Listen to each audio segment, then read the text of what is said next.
Ok, muchas gracias. Estoy muy emocionada por participar en este seminario. Hace ya bastante que no me presento en un seminario porque he estado muy apurada con mi investigación que dirige el doctor Oscar Armando García Gutiérrez aquí presente y del cual hablo de una de las creadoras que también va a estar presente en este seminario, que es la doctora Shada Hilarios. Bueno, esta comunicación parte de muchos lugares, parte un poco de condensar muchas de las preguntas que tengo. Y bueno, quisiera comenzar presentándome y diciendo por qué voy a hablar de lo siguiente. Yo, antes que ser investigadora, soy actriz de teatro y actriz titiritera. Entonces, desde mi formación en la universidad me he acercado más como creadora escénica y sin embargo había una inquietud en mí durante mis clases de teatro iberoamericano, de teatro latinoamericano, había una inquietud por estos grupos teatrales o estos autores o creadores que también dedicaban cierta parte de su quehacer a la investigación, a la autodocumentación. Y eso a mí en ese momento me sorprendió porque en esos ayeres, no voy a decir mi edad, pero en esos ayeres, no son muy lejanos, había una disputa entre que los hacedores de teatro, los teatristas, como dice Jorge Dubati, pues no podíamos acercarnos a la investigación o mucho menos a a la historiografía, que nuestra labor estaba en un lugar que era el teatro, que era el escenario, y eran los investigadores, los filólogos, los historiadores, los teatrólogos, los que se dedicaban a la labor de investigar. Y esa contradicción a mí siempre me causó conflicto, por eso decidí, hacer mi tesis de maestría, sobre el arte de los títeres, que me concierne específicamente porque, pues, yo me adscribo a esa tradición. Entonces, para hablar de tradición, precisamente, hace poco pude acercarme a uno de los textos del doctorado en Historia del Arte, que parta desde los estudios visuales, que es el de Mike Ball, el de conceptos viajeros. Y hubo muchas cosas que a mí me resonaron partir desde la tradición, en este caso del teatro. Eh, entonces, un poco para no perderme tanto, voy a leer mi texto que está aquí. Entonces, me gustaría explorar rápidamente en esta comunicación, partir por el teatro, como dice Meikeval, como partir de la tradición de que hemos entendido por teatro, el teatro como literatura dramática, el teatro como arte escénico, el teatro como edificio teatral, ¿no? Aquí pongo tres ejemplos, la antología de teatro mexicano, donde aparecen varios autores que les harán sentido, ¿no? Javier Villorrutia, Celestino Gorostiza, sobre todo en el contexto mexicano. Acá tenemos el Teatro Degollado, que es el de Guadalajara, que es precioso, y esta es una fotografía de una obra que me pareció impresionante, que se llama Nacahue, Ramón y Hortensia, de la compañía Los Colonchos. Entonces, ya desde ahí, pues tenemos un problema, ¿no? Tenemos un problema que es muy rico en analizar, porque vamos a hablar de qué, de la historia de la literatura dramática, de la historia de la arquitectura teatral, de la historia de las representaciones escénicas, y bueno, ya si nos da tiempo y si me da la vida para mi doctorado, pues la historia del teatro de títeres, ¿no? Y el teatro de objetos y el teatro de marionetas y esas expresiones que han estado un poquito como en paralelo, como en la periferia de las grandes historias nacionales del teatro. Eh, en segundo, voy a plantear rápidamente cuáles son las dificultades a las que me he enfrentado como investigadora del teatro de títeres en México contemporáneo. Eh, y en tercero, algo que me llama mucho la atención, que es finalmente esta nueva posición de los investigadores creadores, como los investigadores actuales, que al mismo tiempo comparten eh, su actividad escénica con su actividad investigativa, como ellos propios también, ellos se apropian de la investigación, se apropian de las herramientas historiográficas y al mismo tiempo documentan su creación.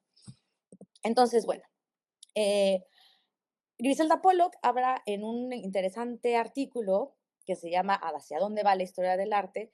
Que qué vamos a hacer con las historias. Ella habla específicamente entre comillas, de la gran historia del arte, ¿no? Y lo que a mí me hizo sentido fue que en algún momento durante mi maestría en la Universidad Veracruzana, dado mi interés por los títeres, comentaba con el doctor Octavio Rivera Krakowska, pues eso, la falta de documentos para analizar el teatro de títeres. Y él me preguntaba si yo consideraba como investigadora necesario separar la historia del teatro de títeres o de marionetas de la historia nacional del teatro, en todas con mayúsculas, historia nacional, historia del teatro mexicano, ¿no? Y al principio dije que sí, que por supuesto merecía su propia historia, y después llegó esta cita donde habla que esta autora habla en este artículo de qué hacer con el arte producido por mujeres. Y es decir, tenemos que crear otra historia del arte paralela donde incluyamos las figuras femeninas, donde incluyamos a las mujeres, donde incluyamos a las artistas o no. ¿Y de qué forma vamos a incluir esta parte que ha estado oculta, que ha estado velada, que ha estado supeditada a un discurso, sobre todo, eh, pues hegemónico? Y entonces esta cita que dice, la tensión entre la disciplina y el campo que inventa, traza y posiblemente deforma a través de sus protocolos históricamente generados y políticamente efectivos, requiere una doble perspectiva que pueda aprovechar la alteridad de la historia para hacer visibles los lineamientos del presente y utilizar las urgencias del presente para dilucidar nuevos aspectos de la alteridad de la historia. Entonces, a partir de este artículo, pensaba en esta otra historia, en esta historia, estas historias mínimas, estas historias del arte escénico no hegemónico, del arte escénico popular, liminal en muchos de los casos, y cómo ocuparnos de estas narrativas. Entonces, volviendo a la tradición, no quiero dejar de lado esta parte. eh, bueno, hay una, hay una parte en mi formación como investigadora teatral que precisamente hablamos de esto, hablamos de cuáles son las historiografías. Bueno, tenemos en primer lugar pues el gran libro de Olavarría y Ferrari, de la reseña histórica del teatro en México, que es una obra monumental, y que alcanza a tomar ciertos elementos del arte popular, que bueno, posteriormente de ellos se ocupó la doctora Maya Ramos Smith en los espectáculos marginales de la Nueva España. Estamos hablando todavía de la Nueva España. Después siguieron muchas otras historias del arte, ¿no? El teatro mexicano del siglo XIX de Antonio Magaña Esquivel, el teatro náhuatl de Fernando Orcasitas, que se fue anterior. Y aquí ya empezamos también a tener muchas preguntas, porque entonces hablamos de 500 años de historia del teatro en México o en el territorio que comprendió la Nueva España, posteriormente México, pero también qué pasa con el teatro denominado prehispánico, que ha habido mucha controversia y ha habido muchos estudios acerca de estas expresiones escénicas, teatro, no teatro, a la que se han acercado desde la antropología, la etnología. Es decir, hay otra parte también que todavía está vibrando y eso es lo interesante, ¿no? No buscar encasillarla, no buscar como supeditar esto es teatro y esto no es teatro, sino seguir en la discusión, ¿no? Eso es lo que a mí me emociona, que sigan abiertas estas líneas de discusión. Bueno, no es el caso de mi comunicación el día de hoy, pero no quisiera dejar de lado este estado de la cuestión, es decir, desde dónde se ha historiografiado el teatro en México y una parte del teatro de marionetas o del teatro de títeres. Eh, bueno, dentro de esta historiografía del teatro de títeres, pues encontramos algunos ya hacia qué será, hacia el siglo XX, el primer documento que a mí me parece que ya se centra en el teatro de títeres es el de Son Iglesias Cabrera y Guillermo Murray, que es un poco, retoma elementos que tenía Olavarría y Ferrari, que es un poco el Plinio del teatro mexicano, no todo el mundo saca documentos de Olavarría y Ferrari, si fueron ciertos, no fueron ciertos, bueno, pues no sabemos, pero gran parte está en este libro, Piel de papel, manos de palo, que también abreva del documento de Angelina Beloff, Muñecos Animados, donde habla de técnicas, mezcla historia, mezcla agrupaciones, titiriteros, espacios públicos, y los dos últimos trabajos y las grandes líneas investigativas que lleva el Centro de Investigación Teatral Rodolfo Sigli, con dos grandes investigadoras, que es Francisca Miranda y Marisa Jiménez Cacho, que ellas dedican un proyecto enorme a el Teatro Guiñol de Bellas Artes y a los títeres de los Rosetta Aranda, que son estas dos míticas y grandes agrupaciones titeriles. Sin embargo, pues queda aún ese lado, ¿no? Y el teatro de sombras, el teatro de juguete, el teatro de papel, el teatro de miniatura, que han hecho explosión estos últimos años, o han sido visibilizados a través de diversos festivales, de diversos coloquios y de las redes sociales y de toda esta virtualidad que nos acerca como creadores. Entonces, ¿qué más tengo aquí? ¿Dónde está? Aquí está.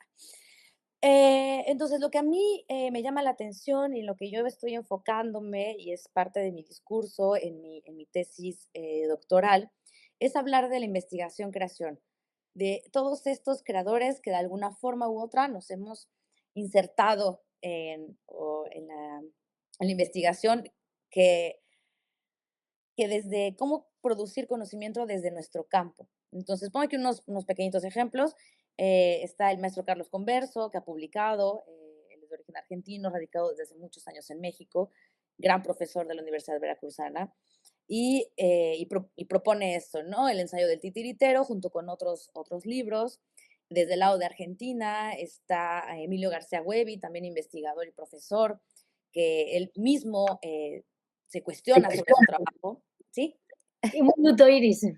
Sí, en el periférico de objetos, Shada Hilarios, que ella también documenta su propia investigación-creación, y revistas especializadas, como es el caso de Moan Moan, eh, donde todos inventamos como a partir de pequeños artículos, pues crear nuestra propia historiografía y nuestra propia documentación. Cierro con esta cita de Shada Hilarios, donde dice que en la investigación-creación quizá no se puede dar una conciencia separada del mundo en el que se está, porque se pone el cuerpo en el centro de la experiencia. La investigación-creación acontece cuando me asumo como un cuerpo que crea, que escribe, imagina y construye, pero también como un cuerpo que investiga y se autoinvestiga. Soy un discurso encarnado, incorporado, atento a mis afecciones y percepciones, por lo cual la presencia de la primera persona se toma como un compromiso, como una responsabilidad. La necesidad de una toma de postura directa que pide no desaparecer, no atenuarse detrás de una acumulación de citas y voces ajenas, y en todo caso, habitar la teoría desde la propia subjetividad. Espero no haberme pasado. Gracias.